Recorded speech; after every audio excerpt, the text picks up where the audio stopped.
Lá vem a professora com Sandro Botticelli. O Sandro Botticelli é um artista do Renascimento italiano. Esse movimento artístico, ele foi financiado pela família Médici, que foram os grandes mecenas do Renascimento. O patriarca dessa família era o Cosme de Médici. Esse homem, ele recebeu do Oriente vários manuscritos antigos ligados a conhecimentos ocultos, herméticos, conhecimentos ligados à alquimia. Então, o Cosme de Médici, ele fundou uma academia em Florença, aonde todos os artistas iam estudar para não apenas aprender as artes, mas também para aprender conhecimentos da Grécia Antiga, por exemplo, por meio dos textos traduzidos pelo Marcílio Fitino, que eram textos da obra do Platão, assim como textos do Antigo Egito, do Hermes Trismegistus, que foi um sábio do Antigo Egito. Então, vários conhecimentos esotéricos, ocultos, que davam uma outra visão da divindade, outra visão da relação do homem com Deus, foram promovidos por essa família também. E esse conhecimento vai aparecer na obra de vários artistas, mas de uma maneira oculta, escondida, porque era um conhecimento que não era permitido ser divulgado pela Igreja Católica. Ela proibia certas práticas. Então, o Botticelli, ele trabalhou para a família Médici, produziu muitas obras para eles. Nessa imagem aqui, chamada Adoração dos Magos, está hoje na Galeria Uffizi, nós temos, por exemplo, do lado esquerdo, em pé, numa pose bem altiva, um dos filhos do Cosme de Médici, que foi o Juliano. Juliano é muito importante nesse contexto. E do lado direito, em pé, nós temos o que acreditam ser um autorretrato do Sandro Botticelli. Então, ele pinta a Adoração dos Magos, a Nossa Senhora é um pouco mais alta que as outras pessoas, porque ela é muito importante nessa cena, e ele se coloca, se autorretrata nessa imagem. Aqui nós temos um detalhe aproximado para a gente conhecer melhor, então, o rosto do nosso artista. O nome do Botticelli era Alessandro di Mariano di Vanni Filippetti, mas o apelido é Botticelli, que quer dizer pequeno barril, né? Eu acho que ele deveria ser um pouco gordinho, por isso que ele tinha esse apelido. E aqui vejam como ele nos olha, né? Como ele chama a nossa atenção, como ele convida o observador a participar da cena da adoração dos magos. O Botticelli, ele era conhecido como o rei da linha. Aqui ele pintou um retrato do Dante Alighieri, que foi um grande escritor. Lógico, quando o Botticelli pintou esse retrato, o Dante já havia morrido há muito tempo, né? Mas percebam como ele faz um contorno, né? Para fazer o acabamento nessa pintura. Então, toda a pintura do Botticelli é assim, contornada. A gente às vezes não percebe essa linha, mas ele coloca muito esse recurso, por isso ele era conhecido então como o rei da linha. O Leonardo da Vinci, por exemplo, já não pinta dessa maneira. O Leonardo borrava essa linha e trabalhava uma outra técnica chamada de esfumato. Gente, esse belo rosto que se repete em muitas obras do Botticelli, em várias, eu peguei aqui algumas, mas em quase todas a gente percebe esse rosto angelical. Essa moça, que foi a musa inspiradora não só do Botticelli, mas de vários artistas, poetas do Renascimento italiano, ela se chamava Simonetta Vespúcio. Ela era uma nobre italiana, ela se casou com primo de um rapaz chamado Marco Vespúcio. Ele era primo do Américo Vespúcio, aquele grande navegador italiano, né? E ela fez muito sucesso em Florença por causa da sua beleza. Os homens sentiam um amor platônico pela Simonetta Vespúcio, tá? E ela, infelizmente, morreu muito jovem, morreu aos 23 anos de tuberculose. Mas ela foi a grande musa do Botticelli, ele pinta ela muitas vezes, tá? Aqui nós temos um retrato, ela foi apelidada como a mais bela do Renascimento.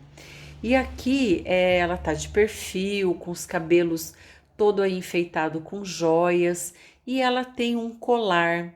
Esse colar era uma joia pertencente à família Médici. Só que o marido da Simonetta não tem nada a ver com os Médicis, eles não são parentes. Então, por que será que ela estaria usando uma joia pertencente a essa família? Qual o significado disso? Aqui, gente, para vocês enxergarem mais aproximado essa joia na época do Renascimento, ela já era antiga, porque é uma joia que vem lá da Grécia, da Roma antiga, pertenceu ao período do Augusto e no Renascimento ela estava em posse do Lorenzo de Médici, Lorenzo Magnífico, tá? E era tipo um medalhão incrustado aí, lapidado numa pedra chamada cornalina. Hoje essa peça está no Museu Arqueológico em Nápoles. Olha o poema, uma parte do poema que o Lorenzo de Médici fez para Simonetta. A pele alva, mas não pálida, a postura grave, mas não orgulhosa, e doce, mas não frívola, a elegância de seus movimentos, a beleza de suas mãos, e por aí vai. Muitos homens ficaram extasiados, apaixonados diante da beleza da Simonetta Vespucci, tá bom? Nessa imagem, que acho que é uma das mais famosas atribuídas ao Sandro Botticelli, ele vai também se inspirar no rosto dela para pintar a Vênus. A Vênus é a deusa do amor e da beleza. Aqui o Botticelli, ele retoma um mito, uma história da mitologia grega, greco-romana, aonde ele retrata então o nascimento dessa deusa. E o que o mito fala? O mito fala que as partes íntimas do deus Saturno foram cortadas, ele foi castrado e os testículos foram jogados no mar. Aí, desse testículo, produziu-se uma espuma e dessa espuma nasceu a deusa do amor e da beleza, que foi soprada pelo vento Zéfiro, que é o vento leste, até uma ilha, a ilha de Capri, aonde ela está sendo esperada por uma hora, né, tipo de uma fada, né, que cobre a nudez da Vênus. Então, o que tudo isso quer dizer, pessoal? Percebam que a Vênus, ela está dentro de uma concha. A concha, ela produz a pérola, não é mesmo? E a pérola, ela é perfeita, ela não precisa de lapidação como o diamante. Então, o fato dela estar dentro de uma concha tem esse significado. A deusa é perfeita e bela como uma pérola. A hora vai cobrir essa nudez, por quê? Porque essa nudez, ela tem que ser coberta, ela não pode ser totalmente revelada aos homens. Algumas coisas devem ficar ocultas, não podem ser vistas por todos os olhos. Percebam que quando o Zéfiro sopra, e aí ele está abraçado a Clóris, que é uma ninfa casada com ele no mito, né? Nesse sopro saem flores. Essas flores são rosas, porque o mito diz que quando a deusa nasceu, junto com ela, quando o vento sopra, apareceram também as rosas. Por isso é considerado que a rosa, ela é um atributo da deusa Vênus. Por isso que a gente dá rosas quando estamos apaixonados, né? Rosas vermelhas, porque o vermelho é a cor da paixão. É igual a maçã, né, pessoal? Por que que é a maçã do amor? Não é a carambola do amor, a banana do amor? Porque a maçã também é um atributo da deusa Vênus. No mito, tem uma história dizendo que houve um concurso de beleza no Olimpo, onde viviam os deuses, e o troféu, o prêmio para a mais bela, seria uma maçã de ouro, o pomo dourado. E lógico, quem venceu o concurso foi a Vênus. Portanto, ela recebe esse troféu e a gente considera que a maçã é um atributo também da deusa Vênus. E nesse quadro, o Botticelli, ele pinta os 4 elementos da natureza: água, terra, fogo e ar. Então a água está presente aí no mar, a terra ali onde a hora está pisando, o ar é o sopro do Zéfiro e o fogo, eu já até passei a imagem e voltei, o fogo ele coloca escondido, né? O fogo vai aparecer aqui nos cabelos da deusa Vênus, tá? Se você virar a imagem, ele vai aparecer como se fossem chamas. Só que quando eu falo em terra, água, fogo e ar, pessoal, eu estou falando de uma nomenclatura simbólica, uma nomenclatura escondida. Ele não está falando da terra que a gente pisa, da água que a gente bebe, etc. É simbólico, porque isso aqui está ligado à alquimia, tá? Então, a terra, ela simboliza a matéria bruta, simboliza o nosso corpo, por exemplo, né? A matéria. A água representa energia, magnetismo. O fogo representa a nossa mente criativa e o ar simboliza as emoções.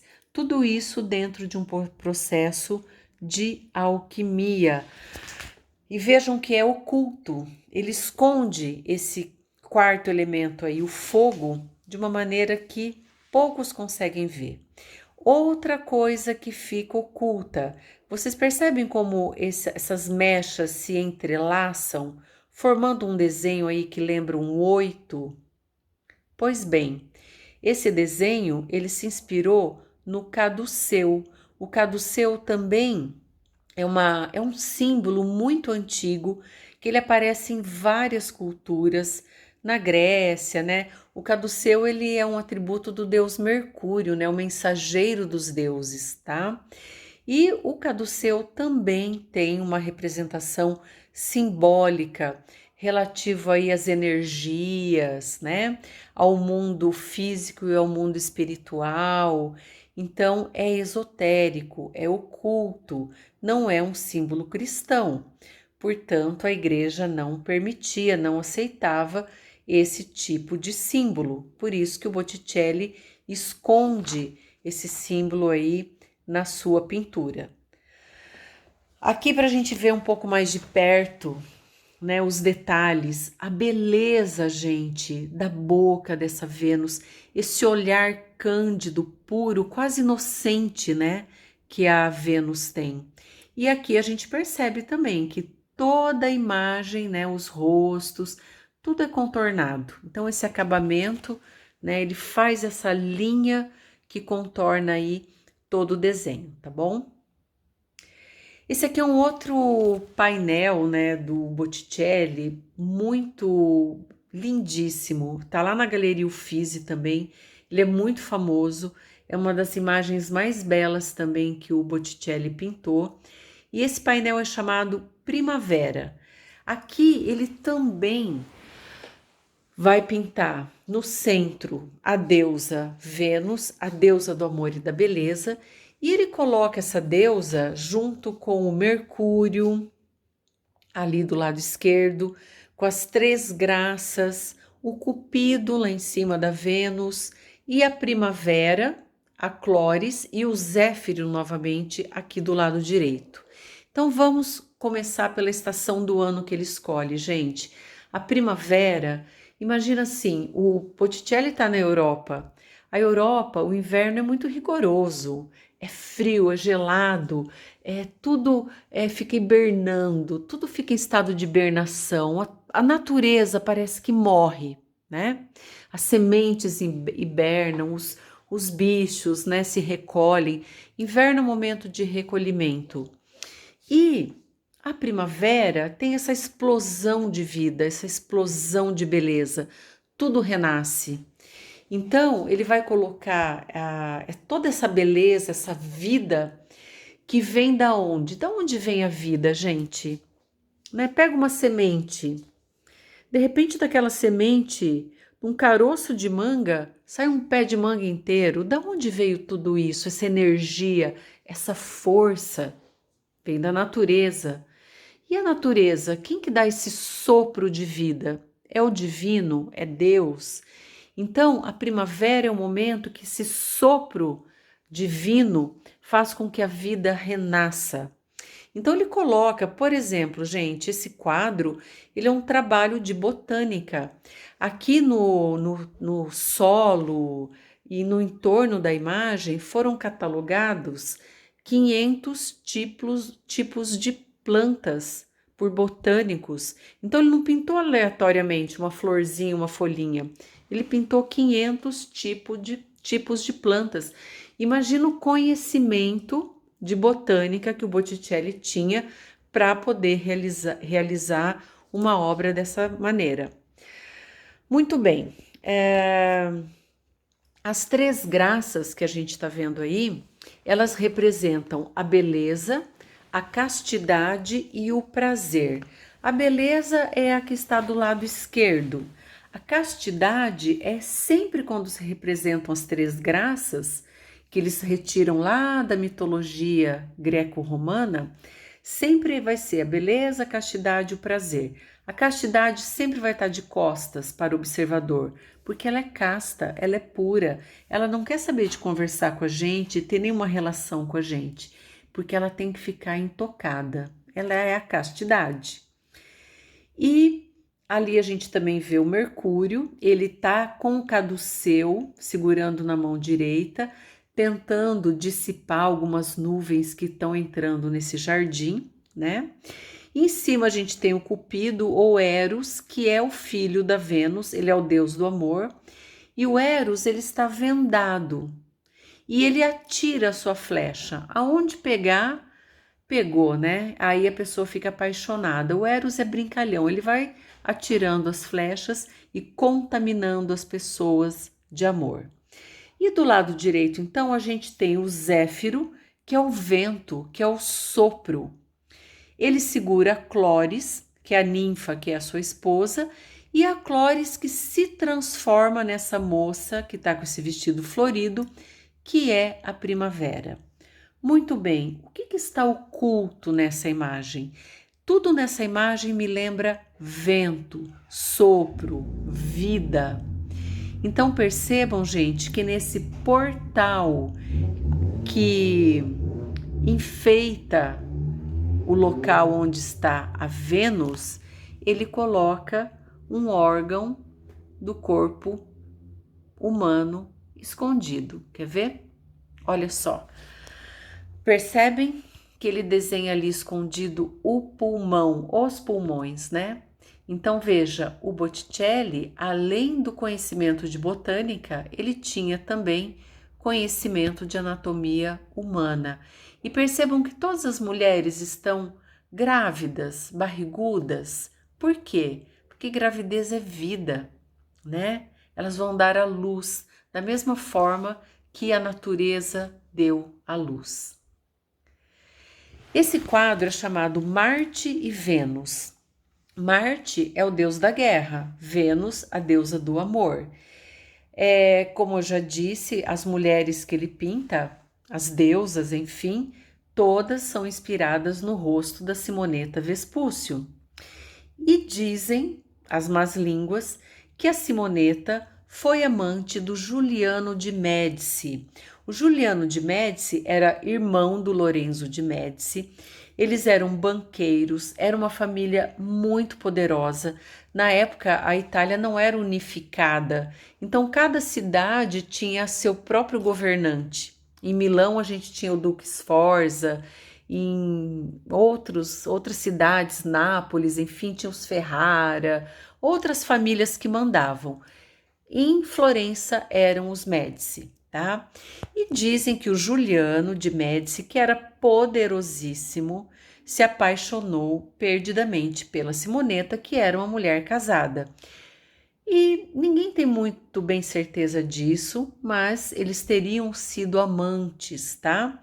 E aqui o Sandro Botticelli, ele pinta então a Vênus com o rosto da Simonetta e o Marte, Deus Marte, com o que seria o rosto do Giuliano de Médici, numa pose aí amorosa, né? É como se eles quase tivessem acabado de fazer amor. Ele está dormindo, seminu, e ela está tranquila ali observando a cena. Então, a deusa do amor, o significado desse quadro é esse, né? A deusa do amor, ela domina o deus da guerra. Então, o amor domina, acalma, tranquiliza a guerra. E aqui nós também temos um indício de que esse rosto de fato é da Simonetta. Do lado direito, logo em cima da cabeça do Giuliano de Médici, nós temos uma caixa de vespas, parece uma caixa de marimbondo, mas são vespas que estão ali. Então, vespa lembra Vespúcio, né? Então, seria um indício, uma indicação de que, de fato, essa mulher seria a modelo e seria a Simonetta, tá certo? Gente, esse retrato do Giuliano de Médici, ele é muito controverso. Por quê? O Giuliano de Médici, ele foi assassinado muito jovem, num ato chamado de Conspiração Pazzi. Pazzi era uma família também muito poderosa que queria tomar o poder dos Médici, queria mandar em Florença. Então os Pazzi, eles organizam uma conspiração, dizem que até o Papa da época estava envolvido, tá? E eles fazem uma emboscada para o Giuliano e para o Lorenzo de Médici dentro da igreja, dentro da catedral de Florença. Eles atacam esses dois irmãos, né? E o Lorenzo consegue fugir, mas o Giuliano é morto, assassinado com facadas. Foi uma morte muito brutal, chocou demais Florença. E lógico que o Lorenzo de Médici retalhou, se vingou, mandou prender todo mundo, matou todo mundo enforcado, esfolado. Foi uma coisa bárbara essa conspiração Pazzi, tá? Chocou muito Florença. E dizem, percebam que é um retrato estranho, né? Nós temos ali uma porta aberta que você não vê a linha do horizonte. A gente tem uma certa perspectiva aí no fundo, mas é uma perspectiva limitante. É uma porta aberta, mas para o nada, né? Eu tenho bem no primeiro plano uma espécie de ave, parece uma rolinha, uma pomba, e o Giuliano de Médici numa pose muito estranha, né? Olhando para baixo. Então, dizem que o Sandro Botticelli pintou esse retrato já com o Giuliano morto, olhando então a máscara mortuária do Giuliano de Médici. E que o fato dessa porta abrir para o nada indica, né, que ele morreu, que essa alma, que esse corpo acabou, que essa alma vai para o além. E essa ave também no primeiro plano seria uma indicação, um símbolo da morte do Giuliano de Médici. O Botticelli, gente, ele pintou muitas Madonas, muitas Nossas Senhoras, belíssimas. Essa é chamada Madonna do Magnificat, tá? Também lá em Florença, na Galeria Uffizi. Percebam a beleza desse rosto, não apenas o rosto da Virgem, mas também o rosto dos anjos. São considerados os rostos mais bonitos do Renascimento, tá? E o interessante é que ele pinta a Nossa Senhora como uma mulher culta, uma mulher que está lendo e escrevendo, né? Então não coloca apenas como uma santa, alguém divinizado, coloca alguém voltado para as coisas materiais, voltada para o conhecimento mundano. Aqui um pouco mais próximo para vocês observarem a beleza do rosto desses anjos, né? Essa técnica dele, né, de pintar os cabelos, os cachos, é muito bonita e novamente a gente consegue ver todo o contorno, toda a linha em volta aí dos rostos, né? O Sandro Botticelli, gente, ele trabalhou não apenas em Florença, ele trabalhou em Roma. Aqui a gente tem um afresco que ele pintou. Ele pinta alguns afrescos na Capela Sistina, não no teto, né? Na parede em volta. E ele era muito famoso, ele era muito requisitado e conhecidíssimo, né, por toda a Europa, não apenas por toda a Itália, né, em Roma, em outras cidades italianas. Ele trabalha também além de Florença. Aqui nós vamos ver uma sequência de 4 quadros. Esses quadros são chamados Nastágio degli Onesti. Gente, eu vou passar os 4 quadros, eu vou pedir para vocês observarem as imagens, tá? Que depois eu vou explicar cada uma delas para vocês. Esses quadros, eles foram pintados no século XV, né, 1483, e foram pintados para serem presenteados para uma noiva, tá? Esses quadros ficariam no quarto do casal, da Lucrezia Bini e o Gionaso Pucci. Era uma família rica, né? Essas duas pessoas se casaram e o Botticelli pinta, sob encomenda, esses 4 quadros para serem presenteados à noiva. Então, olha que presente estranho. Vão observando aí que depois eu explico. Esse aqui é o segundo quadro, né? Bem estranho. O Botticelli, para pintar o Nastágio degli Onesti, ele se inspira num conto retirado do Decameron, tá? Escrito pelo Boccaccio. Era um conto contando a história do Nastágio degli Onesti, que já já eu vou contar a história dele para vocês. E aqui o último quadro, tá bom? Então vamos entender o presente que essa noiva ganhou. O que contava esse conto do Nastágio degli Onesti? Contava que o Nastágio, ele tinha sido rejeitado pela noiva. A noiva não queria casar com ele de jeito nenhum.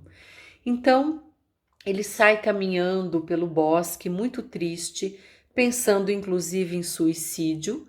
Então, do lado esquerdo, a gente vê o movimento, né? É como se fosse uma história em quadrinhos. O Botticelli pinta ele num momento e depois no outro momento, como se ele tivesse andado. Só que quando ele está nesse bosque, pensando em se matar, ele vê uma cena muito estranha.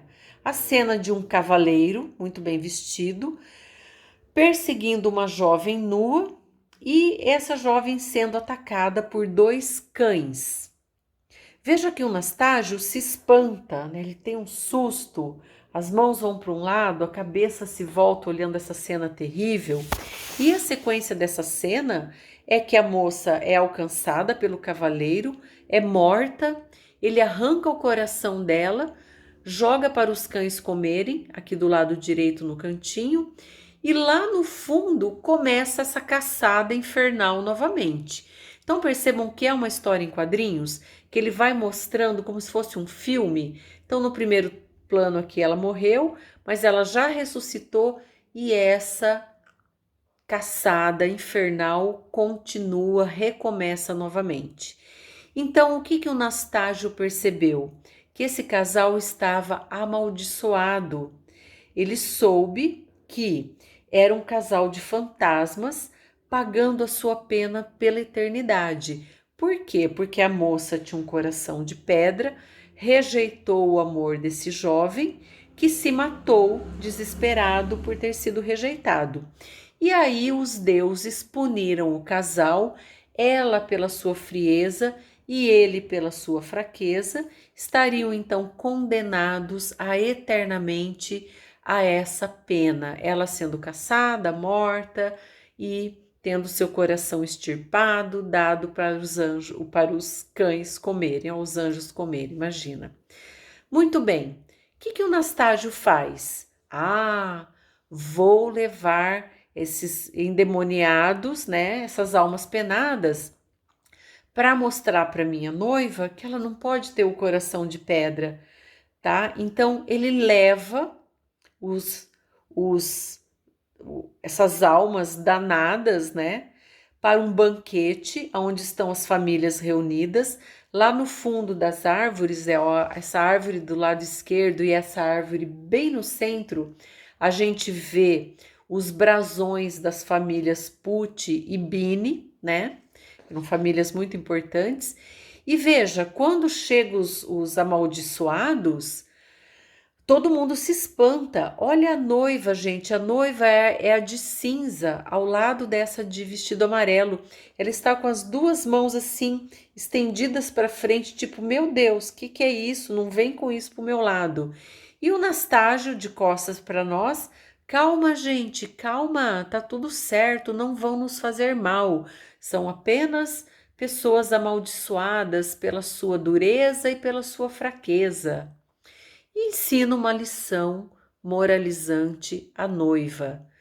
E aí, o último quadro é o banquete de casamento. A noiva do Nastágio, que não queria se casar, aprendeu a lição, né, com o exemplo dos amaldiçoados e aceitou o amor do Nastágio.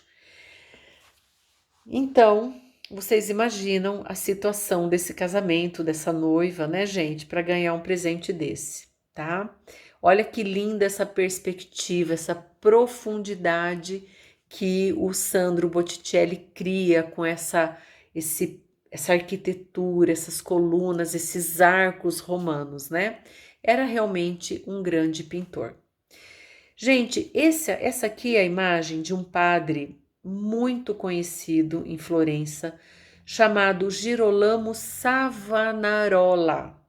Esse padre, gente, ele morreu enforcado e depois queimado pela Inquisição. A igreja o condenou, porque ele começou a pregar de uma forma muito veemente, começou a denunciar muitos abusos da igreja. E o que o Savonarola pregava? Pregava a pobreza. Ele falava que o fim estava próximo, que o apocalipse era iminente, e muitos artistas, inclusive o Sandro Botticelli, seguiram o Savonarola, tá? Esse padre promoveu em Florença, foi muito assim, chocante. Ele promoveu a fogueira das vaidades. Ele convenceu muitas pessoas a queimarem objetos de valor, roupas, obras de arte, joias, nessa fogueira, livros, né? Tudo que ele considerava vaidade e tudo que ele achava que levava as pessoas ao pecado, ele estimulou as pessoas a queimarem nessas fogueiras da vaidade. Dizem que o Botticelli quis queimar vários quadros, né? Sorte que os quadros não pertenciam mais a ele. Por isso que ele não queimou. Inclusive o Giorgio Vasari, que foi o grande biógrafo, escreveu um livro chamado Vida dos Artistas, né? É por meio desse livro que a gente tem muitas informações sobre o Renascimento italiano. O Vasari afirma que o Botticelli ele era um partidário fervoroso do Girolamo de Savonarola, tá? E ele foi de fato induzido a deixar de pintar, porque pintura promovia a vaidade. E ele deixa de fato a sua arte, tá? Inclusive no final da sua vida, ele teve assim muita dificuldade porque ele vivia de arte, né? E ele para de pintar, estimulado pelo padre Savonarola. Bom, essa aqui é uma outra história, né? Mas esse padre, como eu disse, morreu enforcado e depois queimado na fogueira. Esse aqui, gente, teriam muitas outras obras do Botticelli para eu mostrar, mas para a aula não se alongar muito, eu escolhi as mais importantes, tá? Mas aqui, a título de curiosidade, né? Isso aqui é chamado Retrato de um Jovem, tá? É um quadro muito raro, ninguém sabe quem foi o modelo, acredita-se que alguém da corte da família Médici, algum integrante da família Médici, e esse quadro ele foi vendido por 92 milhões de dólares. Daria cerca aí de quase 500 milhões de reais. Quem vendeu esse quadro, a gente não sabe quem era o dono, né? E nem sabemos quem comprou. Essas vendas são todas anônimas, todas meio por telefone, né? Mas quem promoveu o leilão foi a Sotheby's, que é uma grande casa de leilão norte-americana. E aqui a gente vê a beleza dos traços que o Botticelli pinta, né? Ele pinta esse rapaz segurando um medalhão.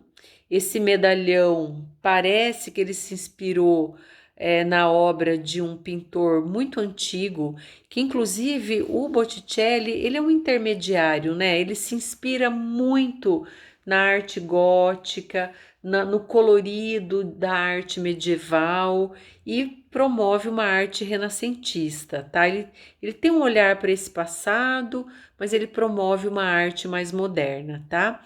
Então, julga-se que ele teria pintado esse medalhão inspirado na obra do Bartolomeu Bulgarini, que é um pintor de Siena, que viveu mais de 100 anos antes do Sandro Botticelli. Mas olha que beleza, né? Porque é uma pintura um pouco menor. O Botticelli, antes de ser pintor, ele foi ourives. Então ele trabalhava com coisas delicadas, né? Coisas detalhistas. E a gente vê aqui quase uma miniatura e ele consegue dar essa vivacidade, essa naturalidade ao rosto do santo. Aqui para vocês verem mais próximo, né? O rosto, a beleza desse jovem. E o Sandro Botticelli, ele acabou, gente, morrendo praticamente sozinho, esquecido. Ele morre em 1510. Como eu disse, ele se afasta da pintura, ele para de pintar, influenciado por ideias religiosas, ideias de pecado, né? De vaidade. Então ele morre de fato muito isolado. E durante muitos séculos a sua obra ficou um tanto quanto esquecida. Somente no século XIX, artistas ligados a um movimento chamado pré-rafaelita, que busca, né, se inspira nessas obras do Renascimento italiano, eles de certa forma ressuscitam, redescobrem o valor de Sandro Botticelli e começam a trazer de volta, né, a propagar essas ideias, essas imagens, e aí as pessoas começam a perceber os quadros que estavam, de certa forma, esquecidos. E hoje o Sandro Botticelli é muito valorizado, muito reconhecido por toda a beleza de sua obra,